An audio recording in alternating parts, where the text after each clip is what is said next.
In ancient India, a virtuous Brahmin found himself paralyzed by fear. He was standing in the royal court, facing an imminent sentence of execution. The local king had issued a strict condition for his survival. The Brahmin would only be spared if he could provide the exact answers to 3 deeply existential questions. The king demanded to know, where is God? Why can't I see him? And what does he do all day? The Brahmin was doomed. These were not riddles with clever logical solutions. The answers to these questions were impossible to formulate into standard intellectual terms, and he knew he had no response. But on the morning his execution date arrived, the Brahmin's teenage son stepped into the court. He made a daring offer. He would forfeit his own life if he failed to answer the questions in his father's place. This forced a life-or-death philosophical showdown. To save his father, the boy could not rely on abstract theological theory. He had to prove his answers using undeniable, real-world logic. The son's first request to the court was strange.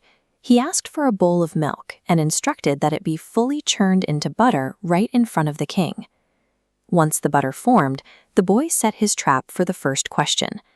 He asked the king exactly where the butter was before the milk was churned. The king immediately replied, "In all of it." The boy agreed. And just like that butter is suspended invisibly throughout the milk, the divine presence pervades every single particle of the universe. The king pushed back. If this force is everywhere, in everything, he demanded to know why he was entirely blind to it. The boy explained that the king's mind was exactly like the unchurned milk. He lacked the mechanism to perceive this hidden reality because his perceptions remained unrefined. To refine those perceptions, the boy introduced dhyana, the Sanskrit term for profound meditation. It acts as the spiritual churning required to make the invisible visible. Spiritual sight requires actual work. You do not look in a different physical place. You deliberately alter the internal state of your own mind through dedicated practice. The king accepted the logic of these first 2 answers. However, his ego remained intact, and he outright refused to release the father until the final mystery was solved. He reiterated his last, seemingly unanswerable demand. What does the Creator actually do all day? To answer this, the boy made an audacious demand of his own. He told the king to physically step down and allow him, a peasant, to sit elevated on the royal throne. Driven by intense curiosity, the king actually complied. He stepped down to the floor, and the young boy took his seat as the ruler. This physical subversion of power dynamics was not a trick. For a man obsessed with his authority, living the physical experience was the exact mechanism needed to demonstrate the final cosmic truth. From the throne, the boy delivered his profound answer. One moment you were here, and I was there. Now things are reversed.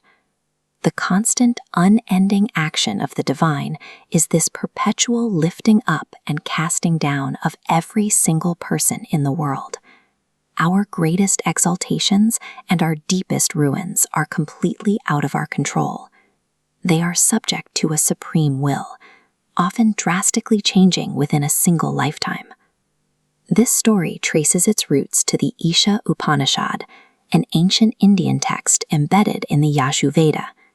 It explores the nature of the Supreme Self, teaching that the objective reality we so firmly believe in is not the sole reality.